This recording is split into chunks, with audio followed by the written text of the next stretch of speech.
Alright, it's a new year, and there's also a new arc in Dragon Ball Super. That would be the highly anticipated Universe Survival Arc. The Universe Survival Arc is finally here. Did it really take 7 months for the tournament to start? Hey, what's up? This is Gardetrace, and the Tournament of Power has finally started. Yes, like we're actually going on. It's actually going on right now. They're fighting. No more prep time. No more gathering team members. We are now at the actual fucking tournament. My God, did it really take that long? Because I'm thinking back to when we were announced this arc and when it started, and then so many episodes of recruitment, and then the Majin Buu bullshit, which we threw Frieza in. But hey, Frieza's here, and of course the opening has switched to compensate for, Frieza being here instead of Buu. Alright, so now we've got the tournament, they're all at the stage, and that pillar in the middle of the tournament is gonna lower, and once it reaches the ground, that's when it all ends. So now we got the tournament going on, and of course back in one of my past videos, I was wondering how this tournament is ultimately gonna look. Especially considering it's a bunch of characters every which way all fighting. So how is it gonna look, especially when you're focused on one particular fight and then we have all the other fights going on in the background? They answer to it by pretty much having a bunch of explosions going on in the background. It's like, you can't see any characters, you just see stuff blowing up every which way. Energy blasts are fired, they blow something up. So pretty much the background is like a Michael Bay movie. So pretty much this was like the cheap, like little shortcut way that Toei decided to do it, because I was wondering how exactly were they going to pull it off. Were they going to pull it off kind of like how Bleach did during the fake Karakura Town arc, which, that arc was so fucking boring because each fight was being focused on and pretty much all of it was happening at once. It's just each one's getting their own like day in a limelight episode, which made that arc drag on so much. So I was wondering if that's how it's going to be like. Here's the thing, it could still potentially go on that way, because this was only the first episode of the tournament. Who the fuck knows how many more episodes are going to be. And in this one episode, we've had 2 eliminations. Now with the first elimination, oh my God, that butterfly girl from Lily Bo, I think, whatever, her name ain't that important, she's some cannon fodder character. But Lily Bo, she gets overwhelmed by one of the Lycanroc brothers from Universe 9, and then she falls off of the stage.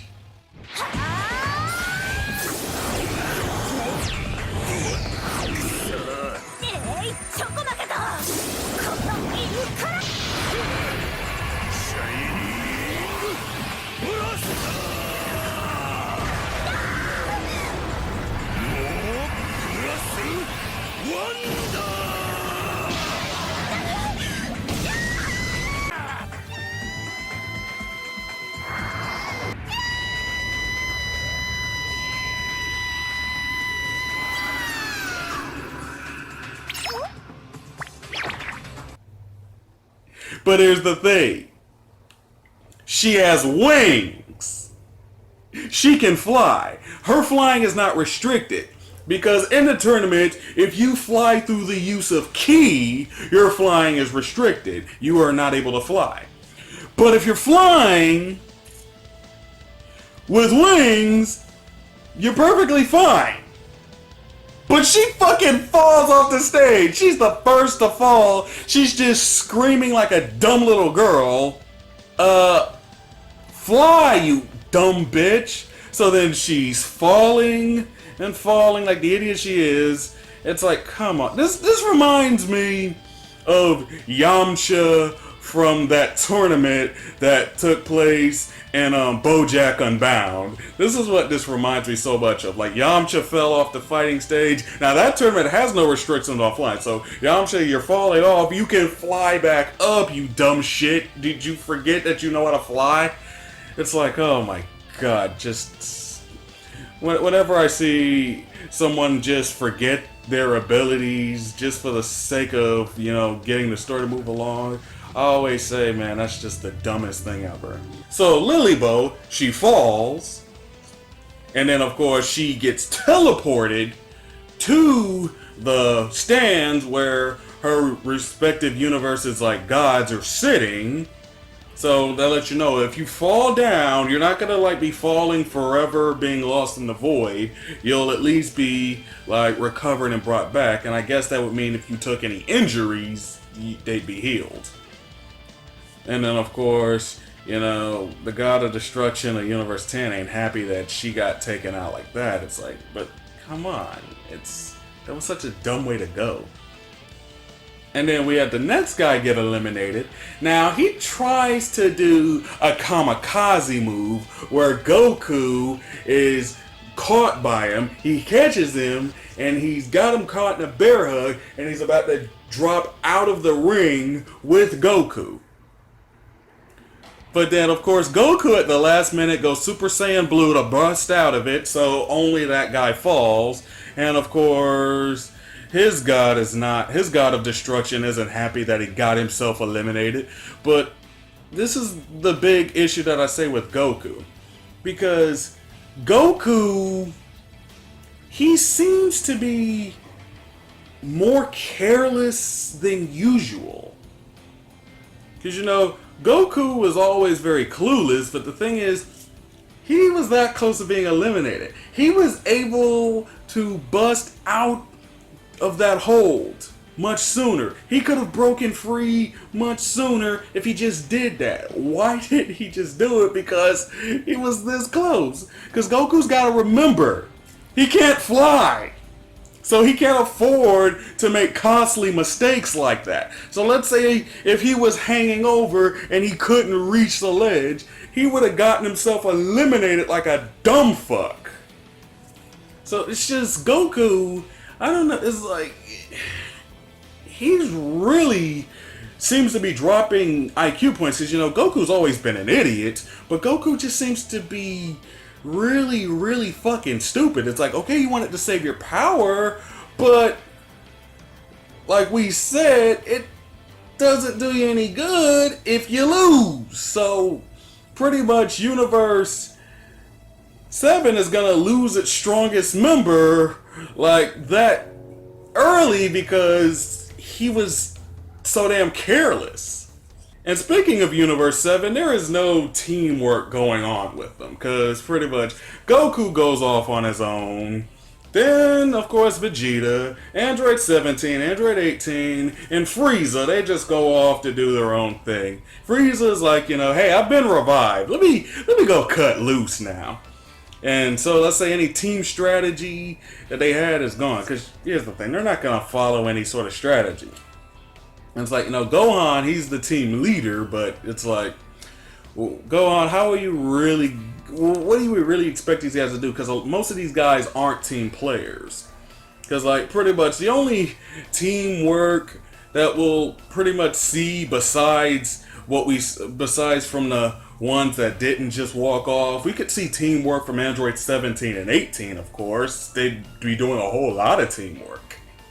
So, hey, pretty much their teamwork, which was the thing that made future Trunks' life a living hell, because no one could beat them until, of course, after that hyperbolic time chamber stuff and going back to his timeline. We have the teams. It's like, okay, we have all of these teams together now.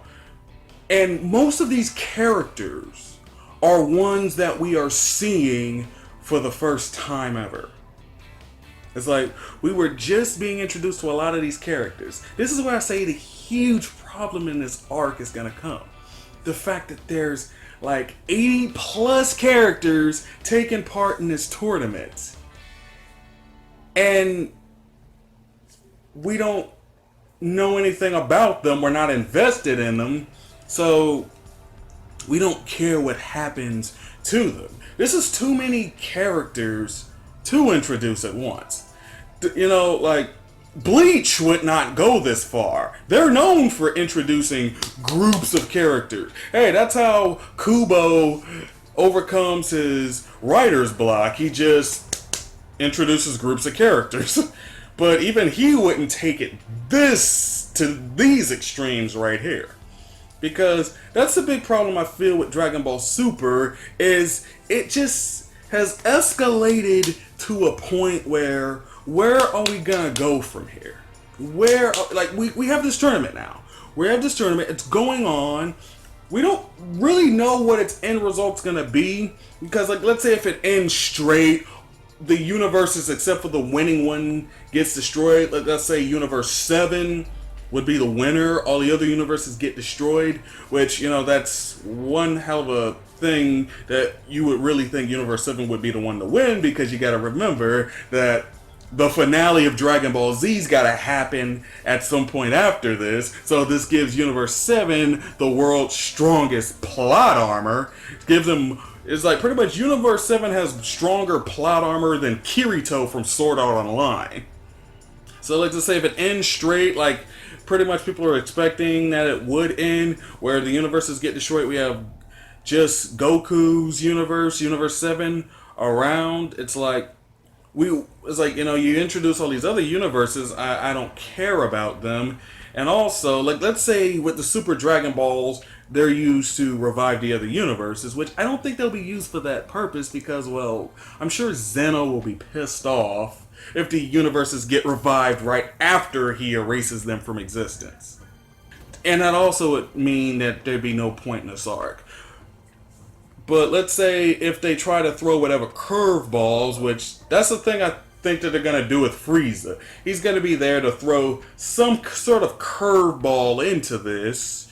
So, like, let's say if it was intended to end straight, like the way I just said, he's going to however the fuck he's going to do it, is going to shake things up in order to continue keeping Dragon Ball Super going. Because, well, the big issue with this is, you know, Dragon Ball Super has already escalated itself ridiculously high by introducing all of these god characters. So it's like, you know, how are we gonna really get higher than this? Let's say planets being destroyed, that stake is no longer high enough. Solar system being destroyed, that stake is no longer high enough. Galaxy being destroyed, universe being destroyed, those stakes aren't high enough. We got to bring the multiverse into this, and they'll all be threatened to be destroyed. But that creates a huge problem when it comes to drama and tension, because, well, we're not invested in all of these characters, because right now it's feeling a lot less personal. Because, like, let's say when it was small, when the snakes were smaller, let's take it back to like Dragon Ball and early Dragon Ball Z. The stakes were smaller, it felt more personalized, but now through escalation, through huge power boosts, through huge amounts of destruction just spreading further and further, it feels a lot less personal. It's like, you know, I have no investment in all of these characters that are taking part in this tournament. So it's like, you know, Universe 6, I would love to see more of them, but we're not invested enough into them.